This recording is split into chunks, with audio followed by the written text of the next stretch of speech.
Jason, Jason, Hall, Hall, Lieutenant with Dayton Police Department. Hey, so Jason, with these shootings, Riverside Police told me this morning according to them, they're working with DPD to figure out if their homicide on Saturday and then the shootings on Hillcrest and Guard are related, if there's any connections between those three shootings. What can you say about any of those possible connections? Well, I can say that it is fairly commonplace for the Dayton Police Department, and our regional partners to work together. Obviously, a lot of crimes don't respect jurisdictional boundaries, and the sharing of information is vital. In this particular case, we have been working with Riverside on the tragic incident that happened in their city. And we have had multiple shootings that have occurred over the weekend in the city of Dayton. What I can say at this time is the shootings on Guard and Hillcrest, there is no indication that those are linked to the incident that occurred in Riverside on Saturday. The victim on the homicide on Guard from this morning did share a last name with one of Riverside's victims.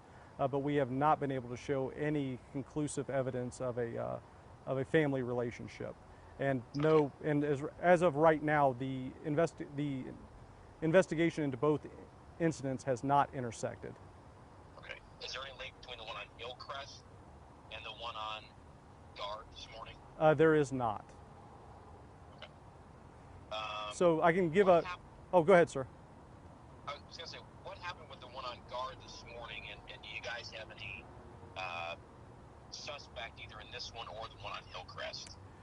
Early this morning, our crews were dispatched 900 block of Guard on a shooting. They were actually dispatched to the intersection and later found an 18-year-old female deceased in a vacant lot.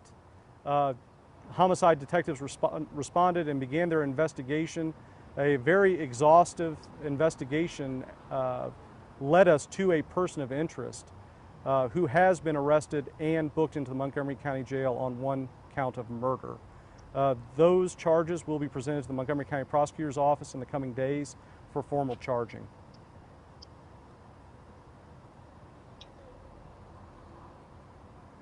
And again, you guys have found no indications that the two, your victim from Guard, Nasia Goodwin, and Miss Goodwin, who was killed, Caprice Goodwin on Saturday in Riverside, you all found no indication that they're related. That is correct. At this time, we have no indication that there is a blood relationship or any other relationship between these two victims. Okay. Any idea what took place that led up to the shooting? This morning on Guard? Yeah.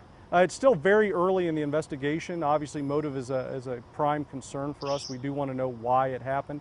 We're piecing it together. I'm not comfortable at this time declaring a motive. Was the suspect and victim, they knew each other? They are known to each other. That is correct, and actually had a romantic relationship. So.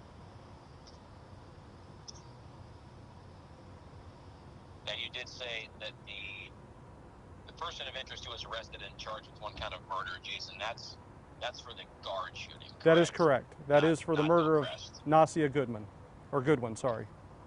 Okay. Any suspects or arrests for the Hillcrest one?